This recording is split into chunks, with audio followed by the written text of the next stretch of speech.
sekarang di segmen terakhir ini saya kasih satu kesempatan lagi untuk Anda ingin bertanya. Yang masih ingin bertanya, ingin mendapatkan solusi, silakan bisa angkat tangan. Saya temenin deh. Oke. Begini kan, saya mahasiswa semester 4. Sombong.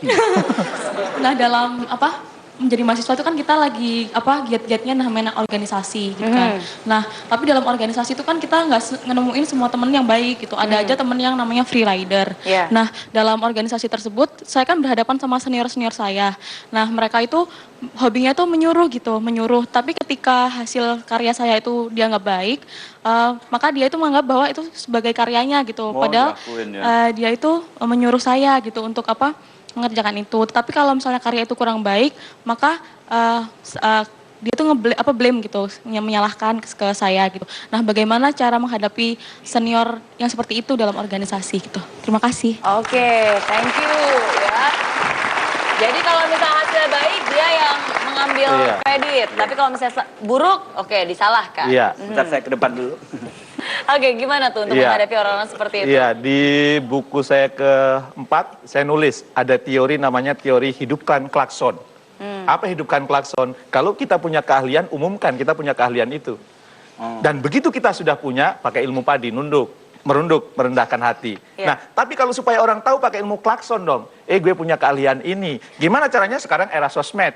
Promosikan. Maka saya setiap hari nulis di www.jamilajani.com. Takut idenya diambil orang? Enggak. Kenapa? Karena nanti kalau ada orang ngomong tentang itu, bukannya itu sudah dipublikasikan sama Pak Jamil. Kayaknya idenya Pak Jamil deh. Nyuri lo ye, gitu. Contohnya gini, kalau disebut pesawat terbang muncul siapa? Habibie. Ahli urusan pesawat. Disebut basket muncul siapa? Jordan. Michael Jordan. Ahli. Jadi kalau punya, publikasikan, gak usah pelit-pelit. Kadang orang merasa, wih ini yang dijual di sini, produk ini kayaknya ide gue nih. Ya, dicuri nih sama orang. Kapan nyurinya orang nggak pernah disampaikan. Jadi teori klakson itu penting. Umumkan, gue ahli dalam bidang ini. Lo mau belajar, datang kemari. Gue ajarin dari A sampai Z, gitu kira-kira. Jangan pernah takut pokoknya untuk berkarya dan menunjukkan ide itu ya. Luar biasa itu. Dan lama-lama Betul. Karena ide itu murah Pak Jamil. Banyak orang bilang ide itu murah, eksekusinya yang mahal. Kalau cuma dipikirkan aja tapi nggak dilakukan dan orang lain yang melakukan dan akhirnya kita bilang, wah dia nyuruh ide saya, siapa suruh kamu nggak take action duluan. Dan nggak usah khawatir, di dalam ilmu pengetahuan itu ada istilah tacit knowledge. Tacit knowledge itu ditiru itu susah. Ya, Anda mau jadi trainer, niru gaya saya, susah. Mau jadi trainer niru gaya Miss Mary, ya susah. Ya, Anda harus jadi diri sendiri. Ya, maka kemudian ahlian saya sudah fokus di situ. Ya, tacit knowledge itu ilmu yang susah diturunkan. Contoh, makanan paling enak bagi saya sekarang adalah masakan ibu saya. Istri saya bawa ke Lampung, diajarin sama ibu saya. Iki lo cara nguleknya ini, ya bumbunya diginiin, gini, terus dicampur, terus cocok ya, cocok. Pulang ke Bogor, masak, rasanya beda bro. Itu tacit knowledge. Artinya apa? Kalau kita punya ilmu dikeluarkan nggak usah pernah takut. Ada tacit knowledge yang susah ditiru. Ada tacit knowledge yang kemudian susah diduplikasi orang.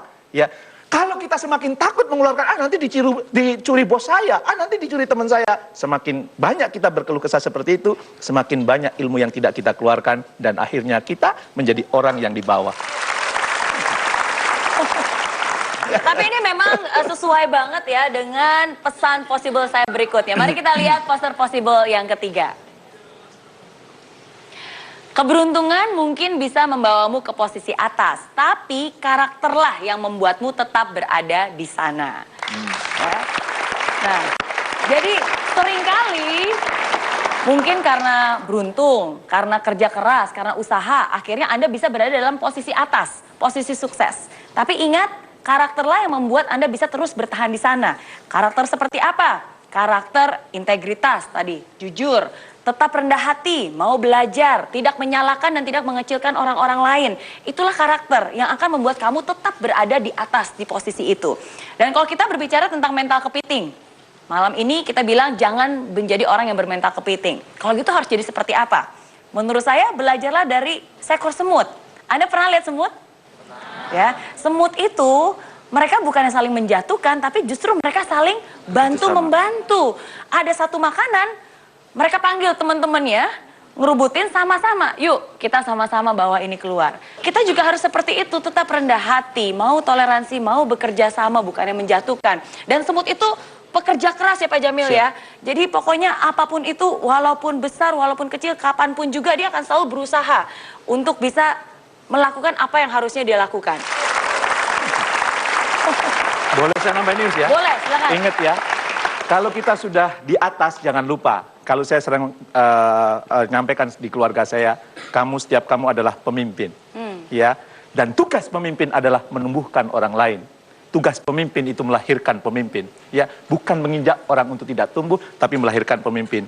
Melahirkan pemimpin, menumbuhkan jadi pemimpin tidak mungkin terjadi kalau kita bermental kepiting. Ya, kenapa?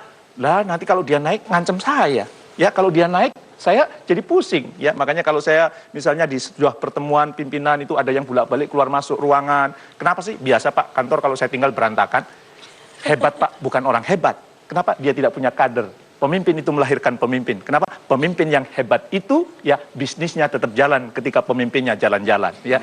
Ya kan? Betul. Dan itu terjadi kalau dia punya kader dan tidak bermental kepiting. Kalau bermental kepiting, ya, begitu kita tigas luar kota, anak buah, yes, bos nggak ada, bebas.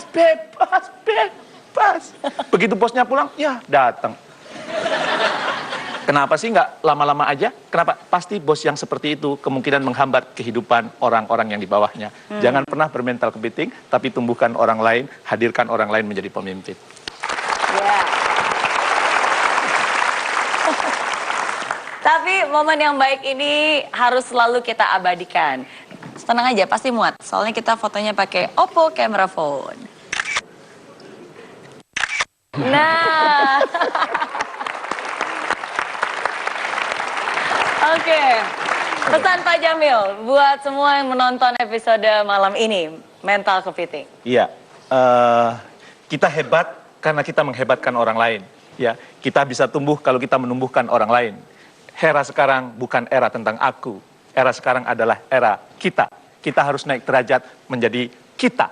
Apa itu artinya? Saya berhasil, orang-orang di sekitar saya berhasil. Saya berkembang, orang-orang di sekitar saya berkembang. Hidup bukan hanya tentang aku, tapi tentang kita.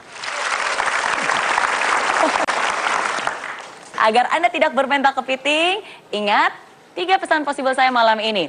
Berani, tegar, dan berhati besar. Yang pertama berani. Berani untuk berubah keluar dari zona nyaman. Yang kedua tegar.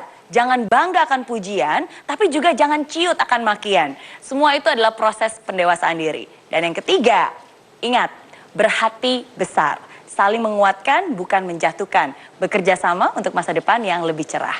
Oke?